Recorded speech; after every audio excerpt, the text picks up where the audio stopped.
Hi, this is Clyde. I'm also known as Serial Number on Video Dogs and a variety of other blogs. And today I'm going to show you a piece of software called Super, and it is pretty super. It's by a company called eWriteSoft, and it's a downloadable piece of freeware. And what it enables you to do is to transcode between almost any two video file formats and to do it for free. The example that I'm going to show you today is how to convert a mini DV movie into a streamable Quicktime movie.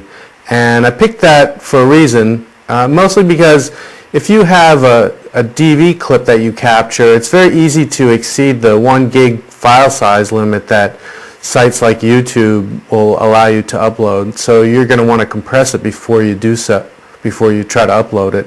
And when you compress it, you're going to want to use the codec that they recommend, and that happens to be H.264. It's a great codec. It falls under the MPEG-4 standard, and it can create really small files that look really good, but it can also create really large files that look really good. So you have to be careful what switches you throw when you're using it. Now, I have Super open here, and the first thing I'm going to do is I'm going to right click and I'm going to add a file, and I'm going to add this opening, this show open that I did for a friend of mine. I'll play a little bit of it so you can see what it looks like.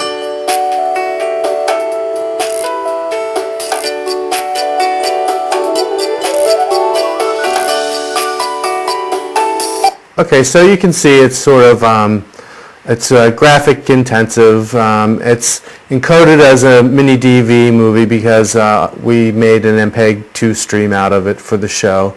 Now, what I'll do first is I'll highlight it so it's active, and I'm going to select the output container. Now, you'll notice that it has quite a few possibilities for the output, and one of them is flash or shockwave, and I'm going to skip that today because there are a lot of iPhone users out there who are going to be pretty upset if they come across your blog and they want to see your video and it's in flash format and it's not supported on the iPhone. So what I'm going to do is I'm going to pick MOV. Now, the H.264 codec pops up here, and what I'm doing is I'm rescaling the video to 320 by 240. Now that makes it approximately 1/4 of the file size already, and I'm going to make sure that we have the aspect ratio selected as 4:3. Now this will ensure that we have square pixels and that we don't have any problems with players that can't play back or recognize non-square pixel formats. And you'll see on the internet tons of times where movies are decoded and they're stretched out and people look like they're, like they're 300 pounds heavier than they are.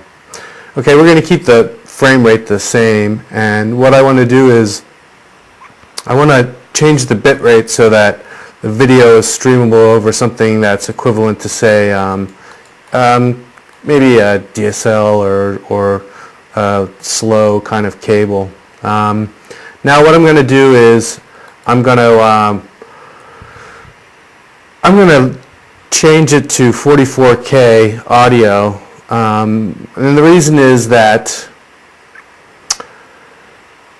the standard for YouTube and Vimeo and other popular sites is 44.1. So even if you shot it at 48, and you probably did if you're using mini DV, you're going to want to change it. Might as well change it here. Now the H.264 profile, when this box pops up, you'll see that there are lots of possibilities for selecting options. Now, what I want to recommend is to use the main profile and to use one level and to use one reference frame. And I think that for a streamable QuickTime movie, you're going to find that those settings give you the smallest but nicest looking files. Now there's one other thing I need to show you in this options box, and that is under other options. Very important here to select streamable right here, streamable H.264, because if you don't, it will just download, it won't stream, and that would be bad. Now if we come down to the audio section, you'll see that we have an audio bit rate. Now I like to bump it up to something like 128. So now if we have 528 plus 128 is what, 656? So that's reasonable. That's going to stream over something like DSL or a cable that's being shared by a bunch of people. Okay, so basically that didn't take long at all. It was really fast. It took maybe I don't know, a minute. And what I want to show you here is the original file, which is this AVI file.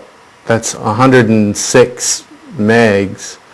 It got shrunk down to this QuickTime movie, which is 6 megs. So you know, maybe if you were just going to take it down to 640 by 480, it would be, say, 4 times that size, or roughly 25 megs. So it would be still 1/4 the size of the original file.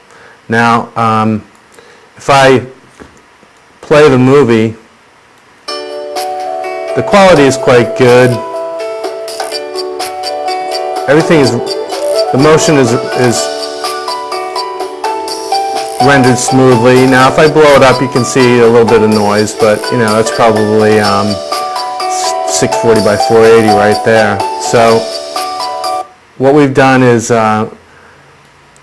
we've achieved a good shrinkage here and a file format that you can upload to your blog and that people can stream. And we use a free piece of software, and you can look on the post on Video Dogs and find the link to download the software called Super.